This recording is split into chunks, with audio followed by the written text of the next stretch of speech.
चलिए अब एक दूसरा टर्म समझते हैं, वो है WACC, weighted average cost of capital. ठीक है,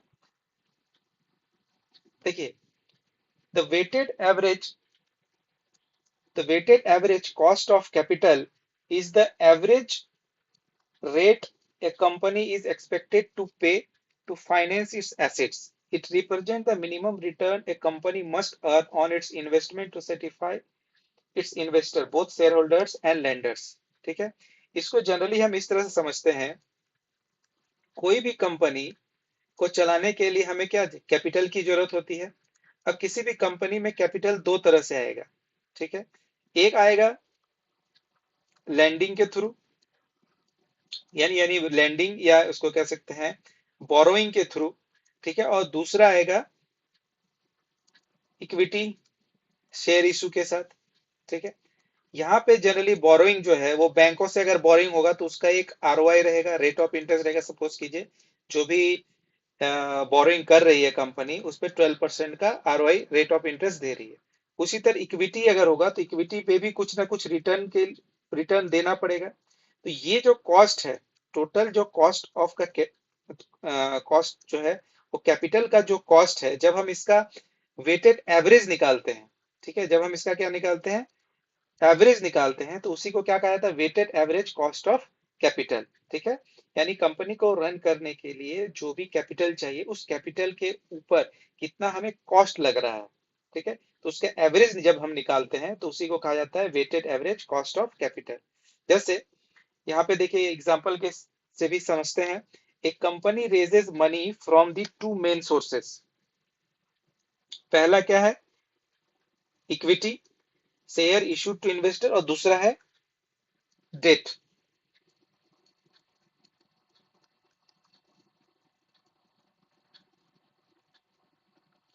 Each source has a cost. Equity investor expects dividends or capital gains. Debt holder expect interest payment. WACC blend those costs together, weighted by how much of each source the company uses.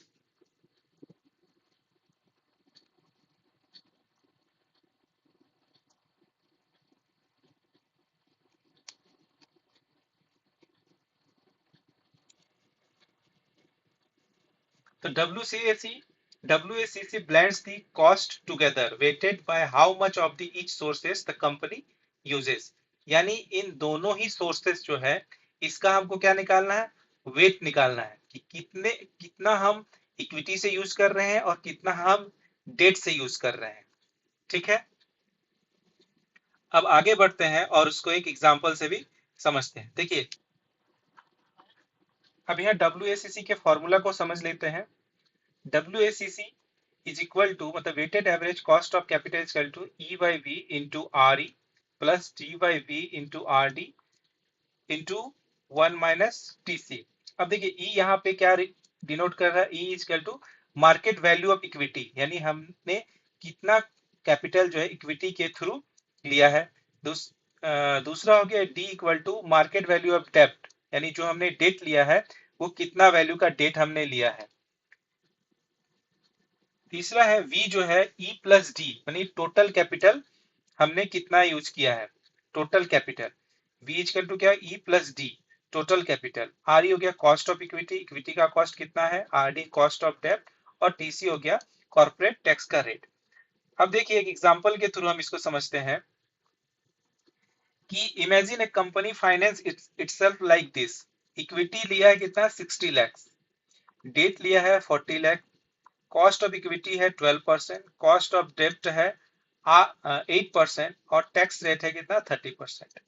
अब देखिए इसमें सबसे पहले क्या है, total जो capital है वो कितना हो गया, 60 लाख प्लस 40 लाख, यानी 100 लाख हो गया, ये वी फॉर्मूला में। इक्विटी का वेट कितना हो गया, ठीक है, यानी टोटल 100 में से, टोटल 100, टोटल कैपिटल कितना है 100, 100 में से इक्विटी कितना है 60 लाख, तो परसेंटेज में इसका वेट कितना 0.6, इसका वेट हो गया 0.6। उसी तरह अपना डेट का जो है वेट कितना हो गया, तो 40 डिवाइडेड बाय 100, यानी 0.4 इसका वेट आ गया 0.4। ठीक है। अब यहाँ पे हम फॉर्मूला अप्लाई करते हैं WACC में। तो WACC में सबसे पहले फॉर्मूला में क्या था, EYV इंटू RE, ठीक है।